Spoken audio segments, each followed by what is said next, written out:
ሰላም ጤና ይስጥልን ውድ በሀገር ውስጥና በውጭ የምትገኙ ቤተሰቦቻችን ከገበታ ሚዲያ የዕለቱን አበይት ዜናዎችንና ትኩስ መረጃዎችን ይዘንላችሁ ቀርበናል። አብራችሁን ቆዩ። በቅድሚያም ዋና ዋናዎቹን በኢትዮጵያ ፖለቲካ ውስጥ እጅግ አነጋጋሪና አደገኛ ከሚባሉት ጉዳዮች አንዱ የሆነው የወልቃይት ጉዳይ አሁን ላይ ረዴስና ውስብስብ ምዕራፍ ላይ የደረሰ ይመስላል። የቀድሞ የህወሓት ቁልፍ ሰውና አሁን ላይ የጠቅላይ ሚኒስትር አብይ አህመድ የምስራቅ አፍሪካ አማካሪ ሆነው የተሾሙት አቶ ጌታቸው ረዳ ከአሜሪካው የኢትዮጵያ አምባሳደር ጋር በመሆን ወልቃይትን ከጎበኙ በኋላ በአማራ ክልል ስር የተዋቀረው አስተዳደር ይፈርሳል ማለታቸው አነጋጋሪ ሆኗል። የወልቃይት አስተዳደር በበኩሉ የሚጠናከር እንጂ የሚፈርስ አስተዳደር የለም ብሏል። መካረሩና ሽኩቻ ወዴት እያመራ ነው? አሜሪካስ በወልቃይት ምን እየሰራች ይሆን? ታደምጡታላችሁ። በሌላ በኩል የሻዕቢያና ትነግ ጽምዶ የተሰኘው ጋብቻ በይፋ ሊታወጅ ነው። ጀነራል ምግበይ ጦርነት እንደሚጀመር ይፋ ሲያደርጉ ከአቅም በላይ ከሆነ ኤርትራ በጦርነቱ ትገባበታለችም ብለዋል። በወልቃይት ግንባር ትነግ ያሰማራውን ሰራዊት የሚመሩ ጀነራል ምግበይ ከኤርትራ አስፈላጊ ተተኳሽ መሳሪያም በበቂ ሁኔታ አግኝተናል ብለዋል። የፈለግነውን መሳሪያ በድንበር ለማስገባት ተስማምተናል። በሚቀጥለው ሳምንት ምዕራብ ትግራይን በጉልበት እናስመልሳለን ሲሉም ተደምጠዋል። ይዘነዋል። ፑንትላንድ የአይስ ተዋጊ የሆኑ 23 ኢትዮጵያውያንን መያዟን አስታወቀ። የሶማሊያ ግዛት የሆነችው ከፊል ራስ ገዟ ፑንትላንድ በቁጥጥር ስር ካዋለቻቸው 53 የእስላማዊ ታጣቂ ኢስላሚክ ስቴት አይኤስ ተዋጊዎች መካከል ግማሽ ገደማው ኢትዮጵያን መሆናቸውን አስታውቃለች። እስከ ዝግጅታችን ፍጻሜ አብራችሁን ስትቆዩ የምታደምጡት ሌላኛው ጉዳይ ነው።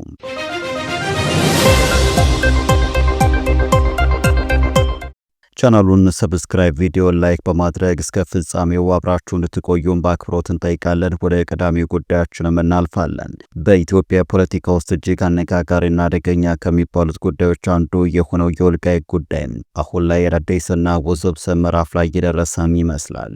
የቀድሞ የህወሓት ቁልፍ ሰውና አሁን ላይ የጠቅላይ ሚኒስትር አብይ አህመድ የምስራቅ አፍሪካ አማካሪ ሆነው የተሾሙት አቶ ጌታቸው ረዳ ከአሜሪካው የኢትዮጵያ አምባሳደር ጋር በመሆን ወልቃይትን ከጎበኙ በኋላ በአማራ ክልል ስር የተዋቀረው አስተዳደር ይፈርሳል ማለታቸው አነጋጋሪ ሆነዋል። የወልቃይት አስተዳደር በበኩሉ የሚጠናከር እንጂ የሚፈርስ አስተዳደር የለም ሲልም ተናግረዋል። የቀድሞ የትግራይ ጊዜ አስተዳደር ፕሬዝዳንት አቶ ጌታቸው ረዳ የፌዴራል መንግስት በትግራይና በአማራ ክልሎች መካከል በሚገኙና አወዛጋቢ ተብለው በሚጠሩ አካባቢዎች ያሉ የአካባቢ አስተዳደሮችን ለማፈስ በዝግጅት ላይ መሆኑን አስታውቀው ነበር። አቶ ጌታቸው ይህንን የገለጹት ከሰሞኑ ከአሜሪካው አምባሳደር ኤርቪን ማሲንጋ ጋር በመሆን በምዕራብ ትግራይ ሁመራን ከጎበኙ በኋላ ለሪፖርተር እንግሊዘኛው ጋዜጣ በሰጡት ቃል ነው። እንደ አቶ ጌታቸው ረዳ ገለጻ የፌዴራል መንግስቱ እነዚህን አስተዳደሮች የሚያፈርሰው ተፈናቃዮች ወደ ቀያቸው የሚመለሱበትን መንገድ ለማመቻቸት ነው። አውዳሚው ጦርነት ካበቃ ከ3 ዓመት በላይም ቢቆጠርም ከ1 ሚሊዮን በላይ የሚሆኑ ሰዎች አሁንም በመፈናቀል ላይ ይገኛሉ። አምባሳደር ማሲንጋ በሁመራ ባደረጉ ጉብኝት አካባቢው የመሰረተ ልማት ውድመት፣ የሕክምናና የመሰረታዊ አገልግሎቶች እጥረት እንዳለበት ታዝበዋል። አምባሳደሩ አሜሪካ በጉዳዩ ላይ ያላትን አቋም ሲገልጹ የተፈናቃዮች መመለስ በኢትዮጵያ የሚመራና በተባበሩት መንግስታት የሚደገፍ ሂደት ሊሆን እንደሚገባ አጽንኦት ሰጥቷል። ሂደቱ ደህንነቱ የተጠበቀ፣ ክብር ያለው፣ በመረጃ ላይ የተመሰረተና በፍላጎት ላይ የተመሰረተ ሊሆን ይገባል ሲሉ አምባሳደሩ ተናግረዋል። የአሁኑ የትግራይ ጊዜ አስተዳደር ፕሬዝዳንት ሌተናንት ጀነራል ታደሰ ወረደ በበኩላቸው የተፈናቃዮች መመለስ ጉዳይ በመጠለያ ጣቢያዎች ውስጥ ለአራተኛ ጊዜ ክረምቱን እንዳያሳልፉ ሲባል የዝናብ ወቅት ከመግባቱ በፊት በመጠናቀቅ ያለበት ቅድሚያ የሚሰጠው ጉዳይ መሆኑን በቅርቡ ለሚዲያዎች ገልጸውም ነበር።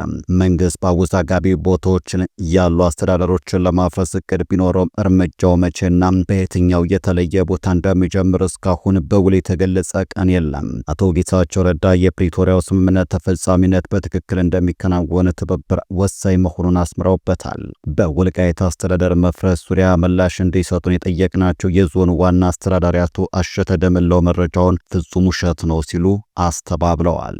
አምባሳደር ኤርቪን ማሲንጋ በሁመራ በነበራቸው ቆይታ የወልቃይት አስተዳደር እንዲፈርስ የሚል አጀንዳ እንዳልተነሳ ለሚዲያችን አረጋግጠዋል። በተጨማሪም አቶ አሸተም የጥምቀት በዓልን አስመልክቶ በማህበራዊ ገጻቸው ላይ ባሰፈሩ ጽሑፍ የሚጠናከር እንጂ የሚፈርስ አስተዳደር የለም ሲሉ አረጋግጠዋል። አሁን ያለንበት ዘመን የድረ እውነት ዘመን በመሆኑ የተደረገውን እንዳልተደረገ ያልሆነውን ደግሞ እንደሆነ የሚያቀርቡ የቅጥፈት ኃይሎች በሰሞኑ በኢትዮጵያ የአሜሪካ አምባሳደር ኤርቪን ማሲንጋ ወደ አማራ ክልል ወልቃይት ጠገዴ ሰቲት ሁመራ ዞን ድረስ በመምጣታቸው ዘርፈ ብዙ ትርጉም ያለው ስራ የተሰራ ቢሆንም አንዳንድ የጠላት አካላት ከትናንት ስህተታቸው ያልተማሩም በውሸት ልማድ ሱሰኛ የሆኑ በማያገባቸው ገብተው እንቶ ፈንቶ ከሚሉ ኃይሎች ራስን አርቆ ከእውነትና ፍትህ ጎን መቆም ይጠይቃል ብለዋል። አፍራሾች ይፈርሳሉ እንጂ የወልቃይት ጠገዴ ሰቲት ሁመራ ዞን የሚጠናከር እንጂ የሚፈርስ አስተዳደር የለም በማለት ነው ጠንካራ ምላሽም የሰጡት። ከዚሁ ጋር በተያያዘ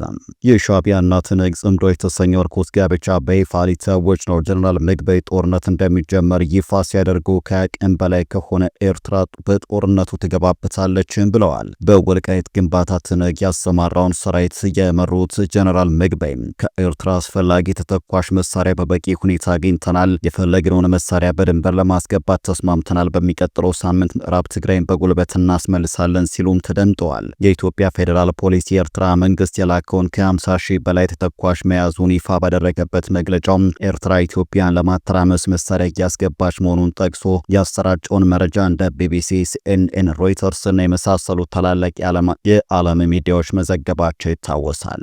ይህ ይፋ በሆነው በ24 ሰዓት ውስጥ ጀነራል ምግበይ ከኤርትራ በቂ ተተኳሽ መሳሪያ ማግኘታቸውን ለሚመሩት ሰራዊት ሲናገሩ በሚቀጥለው ሳምንት ወልቃይትን ለመያዝ የተቀናጀ ኦፕሬሽን ይካሄዳል ማለታቸውም ታውቋል። በሱዳን ጦር ውስጥ የሱዳን ጦር ሰራዊት መሪ አብዱልፈታህ አልቡርሃንን ወግኖ እንደሚዋጋ የሚነገርለትና በዛው በሱዳን መሽጎ የነበረው አርሚ 7 በኤርትራ ድንበር በኩል ማስጠጋታቸው ለሰራዊቱ የገለጹት ምግበይ ይህ ኃይል በሱዳን በኩል ኤርትራን ታኮ ወልቃይት ላይ ጥቃት እንደሚሰነዝርም ተናግረዋል። በሰራዊቱ ዘንዳ ውጊያ የሚደረግ ፍላጎት ስለመኖሩ ጥርጣሬ ስላላቸው በቂ ኃይል መሳሪያና ቅንጅት መኖሩን ከታቀደ ኦፕሬሽን ጋር በማያያዝ ያብራሩት ምግበይ እሳቸው የሚመሩት ሰራዊት ከምዕራብ አቅጣጫ አርሚ 7 ከሱዳን በኩል በጋራ ጥቃት ይሰነዝራሉ ሲሉ ተደምጠዋል። የከፋ ነገር ካለ የኤርትራ መንግስት ሙሉ በሙሉ በጦርነቱ ጣልቃ እንደሚገባ ቃል ተግባብተናል ማለታቸውም ታውቋል። በሰሜን ኢትዮጵያ ያለው ውጥረትን ከፍተኛ እልቂት ያስከትላል በሚል የብዙዎችን ስጋት ዳግም አጭሯል። ሳይረፍድ አንዳች መፍትሄ እንዲሰጠው የሚማጸኑም በርክተዋል። ወደ ቀጣይ መረጃችን እናመራለን። ፑንትላንድ የአይኤስ ተዋጊ የሆኑ 23 ኢትዮጵያን መያዟን አስታወቀች። የሶማሊያ ግዛት የሆነችው ከፊል ራስ ገዟ ፑንትላንድ በቁጥጥር ስር ካዋለቻቸው 53 የእስላማዊ ታጣቂ ኢስላሚክ ስቴት አይኤስ ተዋጊዎች መካከል ግማሽ ገደማው ኢትዮጵያን መሆናቸውንም አስታውቃለች። የፑንትላንድ የጸረ ሽብር ዘመቻ በማህበራዊ ሚዲያ ገጹ ኢትዮጵያን እንደሆኑ የገለጻቸው 26 የአይኤስ ተዋጊዎች ፎቶና ስም ዝርዝር ይፋ አድርጓል። የአይኤስ ተዋጊዎች እንደሆኑ የተገለጹት ግለሰቦች የተያዙት አልሜስካት በተባለው ተራራማ አካባቢም ከተደረገ ውጊያ በኋላ መሆኑን የፑንትላንድ የጸጥታ ኃይሎች ቅዳሜ ጥር 9 ቀን 2018 ገልጸዋል። የፑንትላንድ ኃይሎችና አይኤስ ለአንድ ዓመት ገደማም በአልሜስካት ውጊያ ሲያደርጉ የቆዩ ሲሆን አይኤስ በዚሁ አካባቢ ግዙፍ ምሽጎችም ነበሩት። የፑንትላንድ ኃይሎችም በግዛቷ በሚንቀሳቀሰው አይኤስ ላይም የከፈቱት ሰፊ ወታደራዊ እንቅስቃሴ አካል የሆነውን ይህንን ዘመቻ ያከናወኑት በተባበሩት አረብ ኤምሬቶችና አሜሪካ ገዛ እንደሆነም አስታውቀዋል። የጸረ ሽብር ዘመቻው ጀግኖች የፑንትላንድ ኃይሎችን በተባበሩት አረብ ኤምሬቶችና አሜሪካ ገዛ አልሚስካት ውስጥ አይኤስን አሸንፈዋል፣ ዘመቻው የመጨረሻ ደረጃ ላይ ነው ሲል በኤክስ ገጹ ጽፏል። ከዚህ ልጥፍ ጋርም የአይኤስ ተዋጊ ናቸው የተባሉ 53 ሰዎች ፎቶ፣ ስማቸውና ዜግነታቸው ተጠቅሶም ተለጥፏል። እነዚህ የውጭ ሀገር ተዋጊዎች ኢትዮጵያ፣ ሳውዲ አረቢያ፣ ቱርክ፣ ሞሮኮ፣ ሶሪያና ታንዛኒያ ዜግነት እንዳላቸውም ተጠቁሟል። የፑንትላንድ የጸረ ሽብር ዘመቻ መረጃ እንደሚያሳየው ግማሽ ገደማ ወይም 26 ያሉ ሰዎች ዜግነታቸው ኢትዮጵያዊ ነው። በሁለተኛ ደረጃ የተቀመጡት የየመንና የሞሮኮ ዜጎች ናቸው። የሁለቱም አገራት ዜግነት ያላቸው 9 ሰዎች እንደተያዙም ተገልጿል። 5 ታንዛኒያውያን፣ 2 ቱርካውያን እንዲሁም 2 የሳውዲ አረቢያና ሶሪያ ዜግነት ያላቸው ሰዎች እንደተያዙ የፑንትላንድ መረጃ ያመላክታል።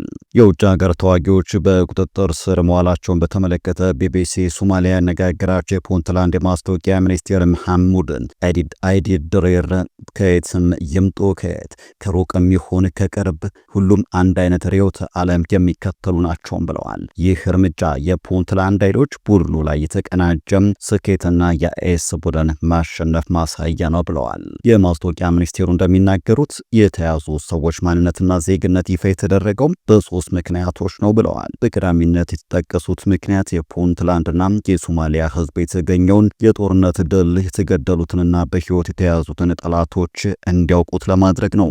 ሁለተኛው ምክንያት የተያዙ ሰዎች ከመጡባቸው ሀገራት ጋር የሚገናኝ እንደሆነ ተናግረዋል። ግለሰቦቹም የመጡባቸው ሀገራት ዜጎቻቸው እዚህ ችግር እየፈጠሩና ጥፋት ለመፈጸም እያቀዱ መሆኑን እንዲረዱ ማድረግ ጠቃሚ ነው ብለዋል። በአፍሪካ ቀንድ የተከሰተው ጂኦፖለቲካዊ ለውጥን ተከትሎም እዚህ አካባቢ ያለውን ተግባራዊ ሁኔታ የተቀየረው ዓለም እንዲያውቀው ለማድረግ የሚለው ደግሞ በሶስተኛነትም ተነስቷል። የተያዙት ግለሰቦች ከመጡባቸው ሀገራት መካከል ከሶማሊያ ጋር የየብስ ወይም የባህር ድንበር የሚጋሩ ሶስቱ ብቻ ናቸው። ማንነትና ዜግነታቸው ተጠቅሶም ከተዘረዘሩ ሰዎች መካከል አንዳንዶቹ ሲዋጉ እንደተያዙ፣ ሌሎች ደግሞ እጃቸውን እንደሰጡ ተገልጿል። የማስታወቂያ ሚኒስቴሩ መሐሙድ በቁጥጥር ስር የዋሉት የውጭ ሀገር ተዋጊዎች በማንኛውም ወንጀለኛ ላይ የሚወሰድ እርምጃ እንደሚወሰድባቸውም ገልጸዋል። ዓለም አቀፉ ማህበረሰብ እንደ አሸባሪዎች እንደነበራቸው ሚና በተለያየ መንገድ ይይዛቸዋል። ተራ ወታደር የነበረው ማን ነው? ተሳስቶ ወደዚህ መንገድ የገባና አሁን የሚጸጽተው የትኛው ነው? እንዲሁም በዓላማው አምኖ መሪ የነበረው የትኛው ነው የሚልም ይታያል ብለዋል። እንደ ተሳተፉበት የውጊያ ሁኔታና ደረጃቸው ተገቢውን እርምጃ ይወሰድባቸዋልም ብለዋል። ግለሰቦቹ ከመጡባቸው ሀገራት ጋር የተደረገ ግንኙነት ይኖር እንደሆነ ጠየቁት ሚኒስቴሩ እኛ ያነጋገርናቸውም አሉ እኛ ያነጋገሩንም አሉ የሚል ምላሽ ሰጥተዋል። ዲፕሎማሲያ የራሱ የሆነ አሰራር አለው። ስለዚህ ግንኙነቶች እየተደረጉ ነው፣ ተደርገዋል። ምክንያቱም እነዚህ ግለሰቦች በሀገራቸው ወንጀል ፈጽሞ የጠፉ ሊሆኑ ስለሚችሉ ምናልባትም አንዳንድ ሀገራት ላያውቁ ይችላሉ ብለዋል። ወንጀለኛ ሰው የሚቀጣው ወንጀሉን በፈጸመበት ቦታ እንደሆነ ያነሱት የማስታወቂያ ሚኒስቴሩ ነገር ግን በደህንነት ጉዳዮች ላይ ከዓለም አቀፉ ማህበረሰብ ጋር የጋራ ትብብር እንዳለም ጠቁመዋል። አሁን ይፋ ከተደረጉት በተጨማሪ በፑንትላንድ እስር ቤቶች ውስጥ የሚገኙ ሌሎች የውጭ ሀገር ዜግነት ያላቸው የአይኤስአይኤስ አባላት መኖራቸውም አክለዋል።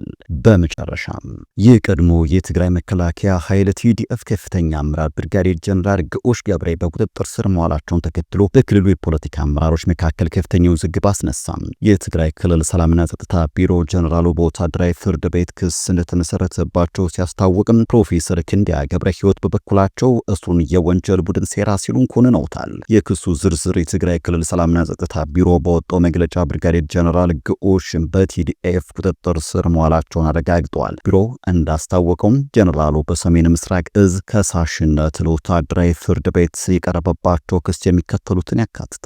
ከጠላት ጋር መተባበር፣ ሰራዊቱ ለማፍረስ መሞከርና የበላይ አመራሮች ትዕዛዝ አለማማከር ነው። ቢሮ አክሎም ማንም ሰው ከህግ በላይ አይደለም በማለት አንዳንድ የሰራዊት አመራሮች የሰራዊቱን ህገ ደንብና ዲሲፕሊን በመጣስ ለግዳጅ ዝግጁ እንዳይሆኑ ሲያሴሩ እንደነበረም ለዚህም ተጠያቂ እንደተደረጉ አስታውቋል። የቀድሞ የመቀሌ ዩኒቨርሲቲ ፕሬዝዳንትና የአሁኑ የስምረት ፓርቲ አመራር ፕሮፌሰር ክንዳያ ገብረ ሕይወት በበኩላቸው የጀነራል ግዑሽ እስርና የቀረበውን ክስ አጥብቀውም ተቃውመዋል። ፕሮፌሰሩ በሰጡት አስተያየት በጀነራሉ ላይ የቀረቡት ክሶች ውሃ የማይቋጥሩ ናቸው ያሉ ሲሆን አስሩም እስሩም በትግራይ ያለው የወንጀል ቡድን ምን ያህል ቀውስ ለመፍጠር ፈቃደኛ መሆኑን የሚያሳይ ነው ብለዋል። አክሎም ሰላምና ጸጥታ ቢሮ ያወጣው መግለጫ ማንኛው ሰው ፍርድ ቤት እስካልተወሰነበት ድረስ እንደ ንጹህ ይቆጠራል የሚለውን የህግ መርህ የጣሰ ነው ሲሉም ተችቷል። ፕሮፌሰሩ አያይዘውም በኢትዮጵያ ውስጥ ወታደራዊ ፍርድ ቤት ያለው ብቸኛው ክልል ትግራይ መሆኑን ጠቅሷል። ብርጋዴር ጀነራል ግዑሽ ገብሬ ከቀድሞ የህወሓት ታጋዮች አንዱ ሲሆኑ ከ1983 ለውጥ በኋላ በመከላከያ ውስጥ በተለያዩ ኃላፊነቶች ውስጥ አገልግለዋል። የሰሜን ጦርነት ተከትሎ ወደ ትግራይ በመመለስ የትግራይ መከላከያ ኃይልን ቲዲኤፍ ከመሰረቱና ለ2 ዓመታት አርሚ 15 የተሰኘውን የጦር ክፍል በመምራት በቁልፍ የውጊያ ግንባሮች ተሳትፈዋል። አንዳንድ መረጃዎች እንደሚያመለክቱት ጀነራል ግዑሽ በህወሓት ውስጥ በተፈጠረው የውስጥ ልዩነት ሳቢያም ከስራ ተሰግደው የቆዩ ሲሆን በተለይም ከአቶ ጌታቸው ረዳ ከኃላፊነት መነሳት ጋር በተያያዘ ቅሬታ እንደነበረባቸውም ይነገራል። ጉዳዩ በወታደራዊ ፍርድ ቤት የሚታይም ይሆናል። ወደ ተመልካቾቻችን ለዛሬ ያዘጋጀንላችሁ አበይ ዜናዎች እነዚህ ነበሩ። ገበታ ሚዲያን ሰብስክራይብ በማድረግ ቤተሰብ ይሁኑ። ጤና ይስጥልን።